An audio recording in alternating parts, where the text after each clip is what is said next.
Eh bien, bonjour, une nouvelle vidéo aujourd'hui. Cette fois, on va aborder un thème plutôt animal, puisque je vais vous présenter le livre de Peter Wohlenben qui s'appelle La vie secrète des animaux. Alors, dessus, il y a un animal sauvage, mais c'est pas que les animaux sauvages, c'est aussi les animaux domestiques. D'abord, Peter Wohlenben, c'est un forestier allemand, en fait, et il écrit de par ses expériences à lui, par rapport à ses observations qu'il a pu voir toutes ces années dans la forêt. Donc, c'est ses propres observations sur les animaux sauvages, sur ses propres animaux à lui, qu'ils soient chien, chat, mais aussi bouc, cheval. Et également, c'est ça qui est intéressant, c'est qu'il va nous expliquer quelques études scientifiques qui ont été faites. Et donc le but, c'est d'essayer de déterminer quels sentiments, quelles émotions nos animaux peuvent ressentir. On se pose tous des fois la question de qu'est-ce qu'ils peuvent ressentir vraiment. C'est un livre, je pense, qui bouscule un petit peu les croyances. Parce qu'aujourd'hui, bon, même si les choses ont évolué et qu'on a découvert, enfin on a aujourd'hui, l'animal est reconnu d'être un animal doté de sensibilité. Il y a encore quelques années, c'était pas le cas. Donc là, on va commencer à toucher des choses, des émotions beaucoup plus proches que celles de l'humain. Et du coup, ça peut un peu taquiner. Alors, il y a des choses qui sont fondées sur des études, d'autres pas du tout. Ce sont ses ressentis. Donc voilà, c'est aussi à prendre avec des pincettes. Mais en tout cas, ça laisse à réfléchir sur la condition de l'animal. Je pense qu'il ressent certainement beaucoup plus de choses.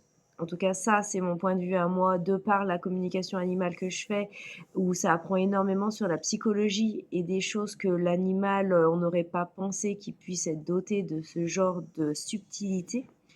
Et ben aujourd'hui, voilà, je vais vous développer ce livre qui pour moi a été en tout cas hyper intéressant.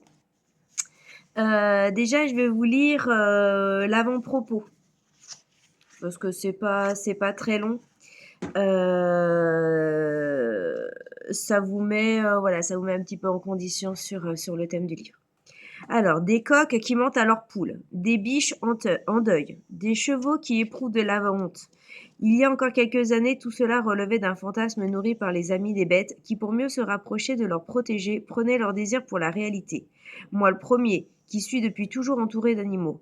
Qu'il s'agisse du poussin qui m'avait élu pour maman quand j'étais petit, des chèvres qui font chaque jour résonner leur joyeux bêlement autour de chez nous, ou encore les animaux de la forêt que je croise lors de mes rondes quotidiennes, je me suis toujours demandé qu'est-ce qui peut bien se passer dans leur tête. Sommes-nous vraiment les seuls, nous autres êtres humains, à goûter toutes les palettes du ressenti comme les scientifiques l'ont toujours affirmé?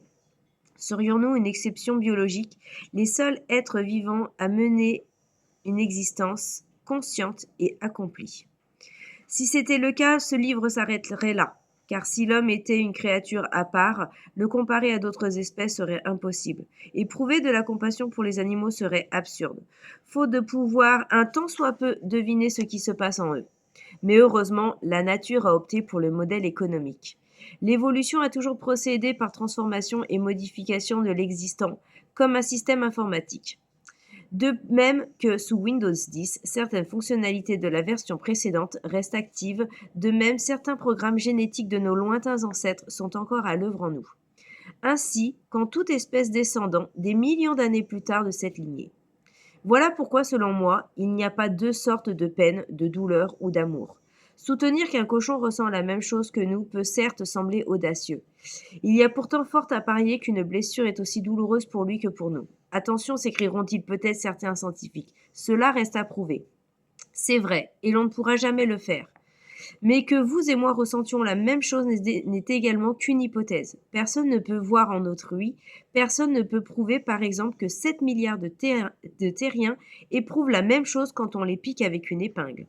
Mais les hommes mettent des mots sur ce qu'ils ressentent, des mots qui, quand on les compare, permettent de conclure à la forte probabilité de sensations communes à toute l'humanité. Voilà, je vais m'arrêter là. C'est le thème. Voilà, c'est effectivement, il y a des choses qu'on ne pourra peut-être jamais prouver. Par contre, une chose est sûre, c'est qu'on ne souffre pas tous de la même manière. on n'est pas tous tolérants à la douleur de la même façon. Alors, pourquoi les animaux auraient pas le droit de ressentir des douleurs sous prétexte que ce sont des animaux? Après, il y a des choses un petit peu médicales, ça parle de cortex ou de tronc cérébral ou de colonne vertébrale. Bref, ça, je vais y détailler un petit peu plus, mais c'est vrai qu'on se pose la question, nous, on a un cerveau, oui, alors je vais être accompagnée de ma chienne, ça c'est sûr, dès qu'on parle d'animaux. La douleur, elle est dans une partie de notre cerveau et on se dit si les animaux n'ont pas cette partie-là, comment ils feraient pour ressentir la douleur? Mais bon, voilà. Je pense qu'il y a des choses qui médicalement ne s'expliquent pas. Il y a des choses qu'il va expliquer et sur lesquelles je reviendrai un petit peu après. Bon, vous vous doutez que vu la grosseur du livre, puisqu'il fait quand même 200... Ouais, il fait 262 pages à peu près. J'ai pas pu aborder tous les chapitres. Ce que je vais aborder, ça va surtout être des chapitres qu'on n'aurait pas, qui vont traiter d'un sentiment qu'on n'aurait pas soupçonné. Tout d'abord, premier chapitre que je voulais développer, c'est l'amour à l'égard de l'homme. Bien évidemment, vous voyez, quand on voit ces grosses bébêtes là, on sait bien que ces animaux domestiques nous aiment. Ça, c'est une évidence. On n'a même pas besoin de le développer. Voilà, les animaux domestiques, ils nous aiment parce que on les a choyés, on s'en occupe, on les nourrit, etc. Maintenant, est-ce qu'un animal sauvage est capable d'éprouver de l'amour envers nous? Parce que pour le coup, lui, il n'est pas né en captivité, il n'a pas été choyé, enfin, il n'a aucune relation avec l'humain. Il explique par exemple l'exemple du petit poussin qui est né dans sa chambre. Forcément, le poussin, il n'a jamais connu sa mère, donc là, ça doit être un animal de ferme, bien évidemment qu'il est, il est relié à lui par de l'amour. J'ai fait la même chose quand j'étais jeune en élevant des pigeons, des canards, voilà, j'ai élevé tout un tas de petites bêtes et ceux-là, bien évidemment, qui sont attachés à l'humain. On parle d'amour quand, de la même manière, l'animal sauvage n'a pas été attiré par de la nourriture, parce que ça aussi, c'est trop facile. On parle vraiment de est-ce que l'animal sauvage est capable d'éprouver de l'amour quand il n'est ni né en captivité, ni il a côtoyé les humains, ni il a été attiré par de la nourriture. Et ça, aujourd'hui, c'est difficile à prouver. Par contre, il a été témoin. Il est parti en Laponie et il a pu assister à un rassemblement de rennes autour de lui. En fait, il constate que des animaux sauvages qui n'ont pas l'habitude d'être pourchassés par l'humain sont beaucoup plus sociables. Ça fait des millénaires, des millionnaires, je ne sais pas si on ça se dit, que l'homme chasse l'animal. Donc forcément, c'est des choses qui sont ancrées en eux. Mais quand on est sur des zones où l'animal est beaucoup moins chassé par l'humain, on se rend compte qu'il est quand même moins peureux de l'animal. Après, voilà, ça peut être des animaux qui vont s'approcher, qui vont être curieux, qui ne vont pas avoir d'appréhension par rapport à l'humain, mais en aucun cas l'amour peut être évalué sur les animaux sauvages, contrairement à ces grosses bêtes-là. Allez, hein. Ensuite, alors ça c'est un chapitre qui est intéressant. Il s'appelle « Y a-t-il de la lumière là-haut ?» Ce chapitre, en fait, il explique, on se pose la question si les animaux ont une conscience. Et ça, c'est hyper intéressant parce que tout leur ressenti, ça vient d'où? C'est un chapitre qui va vraiment bouleverser certaines croyances, notamment sur la douleur. Et je pense que c'est quelque chose qu'on prend un peu trop à la légère, notamment la pêche, notamment les poissons. On pense que les poissons ne sont pas en capacité de ressentir la douleur. Et pour le coup, c'est hyper intéressant parce que là, il va se pencher sur des études qui ont été faites. Alors c'est aux États-Unis. Une étude a prouvé qu'il y avait des capteurs sensoriels au niveau de la bouche chez les poissons et que du coup, ils ressentaient la douleur quand l'hameçon était pris. Sauf que, comment savoir qu'est-ce que l'animal ressent? Et en fait, il y a une étude qui va venir par-dessus cette étude-là, qui va aller plus loin, qui va permettre de mettre en évidence les zones qui vont s'activer. Est-ce que c'est de la peur? Est-ce que c'est de la douleur? Et en fait, on se rend compte que le poisson va avoir une vingtaine de capteurs sensoriels au niveau de la bouche. Et on va même mettre en évidence une autre expérience, et ça, je trouve ça fascinant. C'est ils vont stimuler des zones du cerveau pour étudier le comportement du poisson. Et ça, vraiment, je vous laisserai découvrir cette expérience. Mais en tout cas, voilà, la conclusion, c'est que les poissons ressentent de la douleur, et ça, c'est vraiment, ça a été scientifiquement prouvé, qu'ils ont des capteurs sensoriels qui ont été scientifiquement prouvés. Ça va également bouleverser un petit peu, vous savez, ce côté homard ou crabe qu'on plonge dans l'eau bouillante. Et ben ça, peut-être que si vous êtes du genre à le faire, peut-être que ça va vous faire réfléchir. Parce que bah pareil, on se dit, ils ressentent rien, ils ont pas de colonne vertébrale. Donc comment ils peuvent ressentir? Ça veut dire qu'ils ont pas de nerfs, mais comment ils peuvent ressentir la douleur? Eh ben en fait, si. Le homard, il ressent la douleur et le pauvre s'est plongé dans l'eau bouillante. Il va se passer plusieurs minutes avant que l'eau pénètre dans son corps et brûle tous ces ganglions nerveux, et c'est une pure souffrance. Donc effectivement, comment prouver cette douleur-là? Euh, c'est aujourd'hui difficile à prouver, mais ce qu'il explique, c'est que c'est pas parce qu'on ne peut pas la prouver scientifiquement que ça veut dire qu'elle n'existe pas. Alors, au lieu de partir du principe que les animaux ne ressentent pas la douleur et qu'on leur fasse subir tout un tas de supplices, peut-être qu'on pourrait se poser la question en le sens inverse et de se dire, dans le doute, je me dis que peut-être ils ressentent la douleur, et est-ce que ça vaut le coup que je leur fasse subir ça? Autre interrogation. Nom et conscience de soi, c'est-à-dire est-ce qu'un animal est capable de reconnaître son nom, et surtout, est-ce qu'il est conscient de lui-même? Ça, c'est hyper intéressant.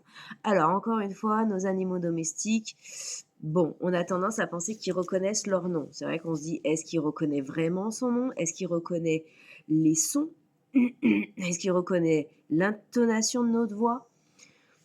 Bon, on a quand même tendance à penser que son nom, il le reconnaît. Maintenant, sur les animaux, alors, pas sur les animaux, ouais, si, sur les animaux sauvages, parce que du coup, il y a des études qui ont été menées sur des corbeaux, mais également sur les cochons et sur les singes. Donc voilà, il y a un petit peu de tout. Et je trouve que ce chapitre, il est super intéressant.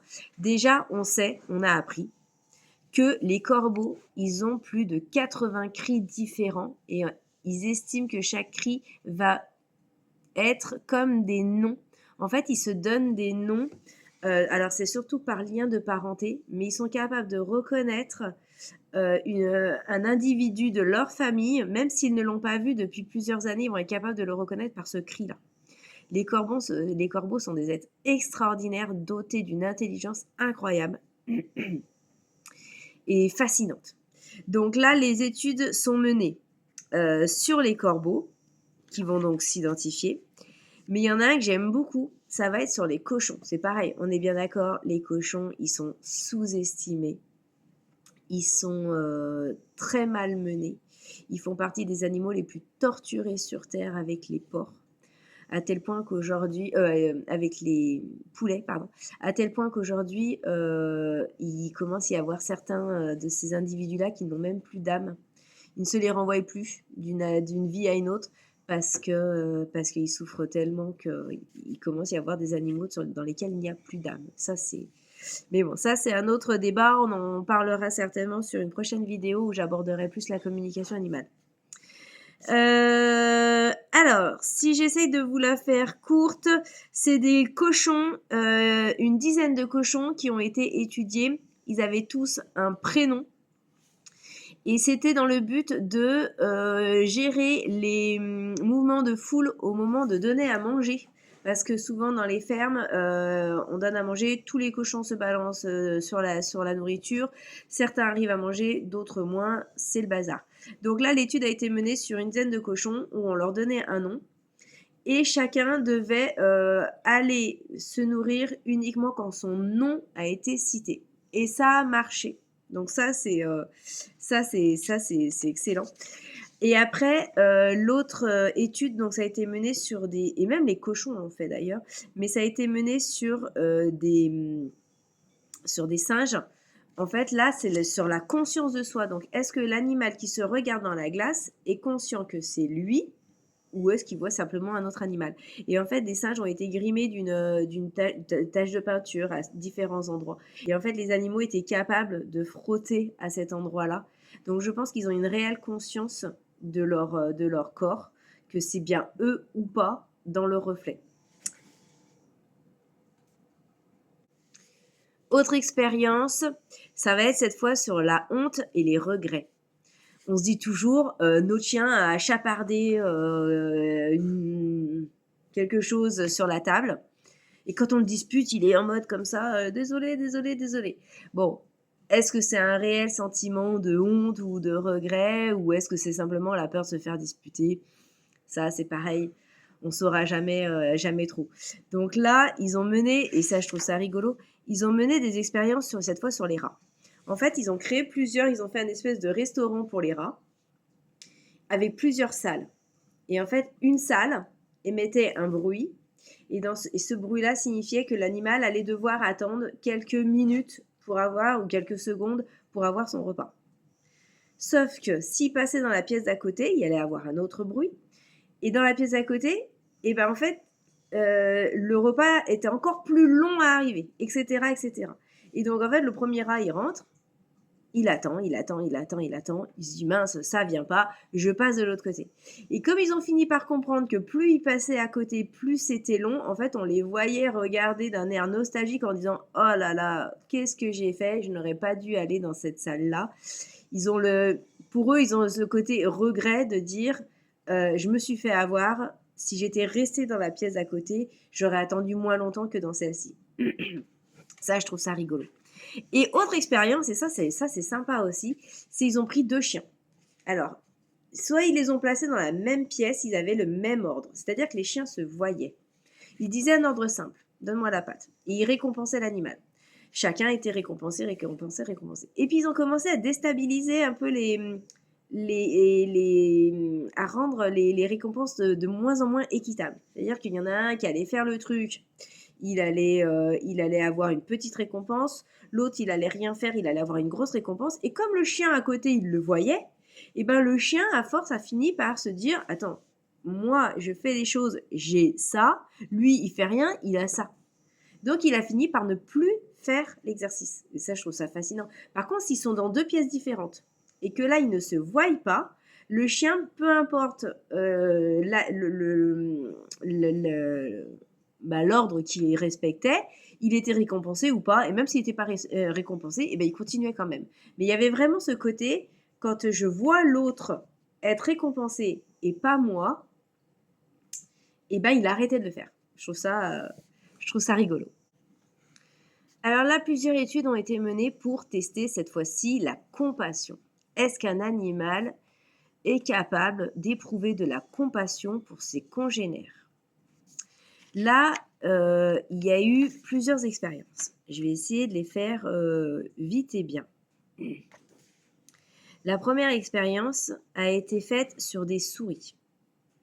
Alors celle-ci, elle n'est pas sympa Bon, ça met en lumière, ce qu'on cherche à prouver ou pas, mais la méthode, est moyenne. Bon, donc ils ont, à la vue des autres souris, torturé une souris. Ils ont fait, plusieurs styles, si on peut dire, c'est horrible de dire ça, plusieurs styles de douleur pour voir si, les animaux étaient capables de retenir l'information comme quoi cet animal-là, qui est leur congénère, hein, était en train, de souffrir. Alors après se pose la question, mais comment ils savent que l'animal souffre? Parce que, est-ce que du coup, ils perçoivent la souffrance par la vue, par l'audition, par l'odorat? On sait que les souris communiquent beaucoup par les cris et par les odeurs. Donc quand elles entendent en fait une de leurs congénères en train de faire des cris, elles comprennent la douleur et dans ces cas-là, il y a une empathie qui va se développer pour leurs congénères. Ça a été prouvé scientifiquement. Autre expérience, ceci elle est plus rigolote, toujours sur des cochons. Ils ont pris quelques cochons et ils leur ont diffusé de la musique classique. Et dès qu'il y avait de la musique classique, ils leur donnaient des friandises. Et ben, au fil du temps, on a découvert que des cochons qui n'avaient pas entendu ni la musique classique, ni avaient été donc récompensés, et ben, ils étaient beaucoup plus calmes au contact de ceux qui avaient vécu cette expérience-là, comme si en fait les cochons avaient communiqué à leurs congénères, il y a de la musique classique, vous pouvez venir, il y a des friandises. Et puis dernière expérience, alors ça c'est pas vraiment une expérience, on va dire ça a été une quelque chose dont on a été témoin. C'était dans un zoo à Budapest, où là c'est un ours qui était tranquillement dans son enclos quand d'un coup il y a une corneille qui est tombée dans l'eau et on voit l'ours regarder la corneille et bah, il finit par se déplacer vers elle. Il va dans l'eau, il la prend avec sa gueule, il la pose au sol. Alors pourtant, il aurait pu la manger puisque ça fait partie de ses proies. Il la pose au sol et il repart. Donc, on pourrait penser quand même qu'il y a un peu de compassion à se dire, elle est en train de se noyer, et ben je vais la sortir de là. Et il s'en est défait, voilà, aussi vite qu'il était arrivé. Après, le dernier chapitre, c'est l'altruisme. Et alors, ça est différent de la compassion parce que l'altruisme, c'est faire quelque chose sans rien attendre en retour.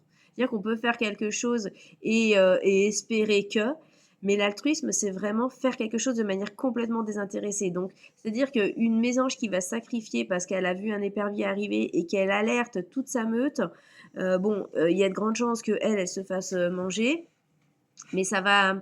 Du coup, elle gagne rien. L'altruisme,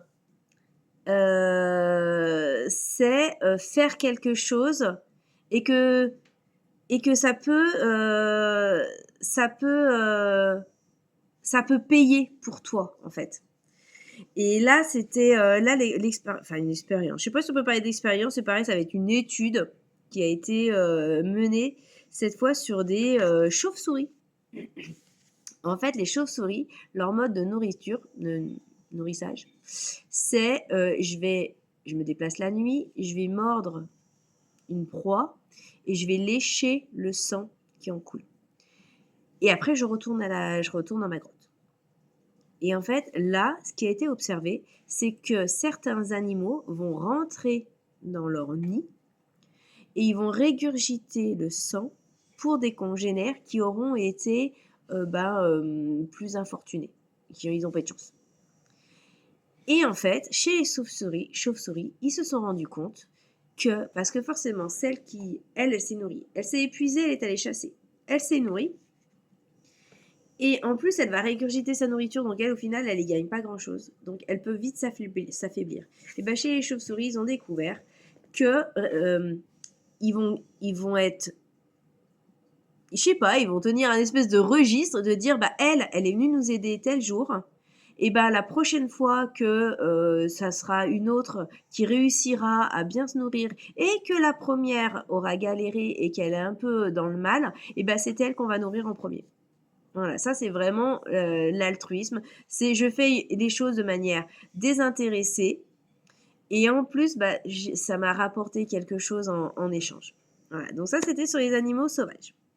Bon, après, vous vous doutez que le livre est pas fini, mais j'ai pas pu traiter de tous les chapitres. Du coup, bah, je vous laisserai le lire et le découvrir. J'espère que ça vous donnera envie de le lire.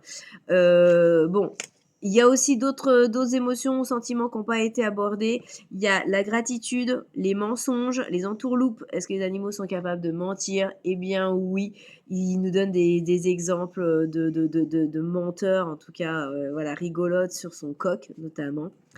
Les vols, le courage, l'intelligence collective, le plaisir, le désir, la vie, la mort, le deuil, l'éducation, la douleur, la peur, et j'en passe. Plein d'autres choses qui méritent d'être survolées. C'est vrai que j'ai trouvé ce livre assez intéressant de par les expériences scientifiques qui ont été menées, que ce soit sur les animaux sauvages que sur les animaux domestiques, des choses qu'on soupçonne pas toujours, des choses que bien évidemment on a tous conscience et qu'on espère tous, hein, comme la gratitude. Est-ce que notre animal a vraiment de la gratitude envers nous parce qu'on lui a donné à manger?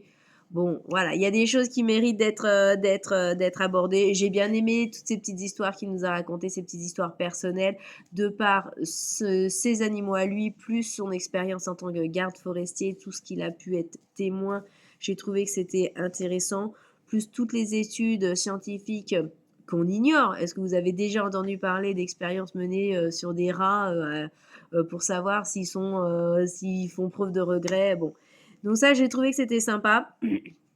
Après, ça vient mettre un peu à mal certaines croyances que les humains ont, comme je vous disais, notamment sur la douleur, sur les ressentis, sur les émotions.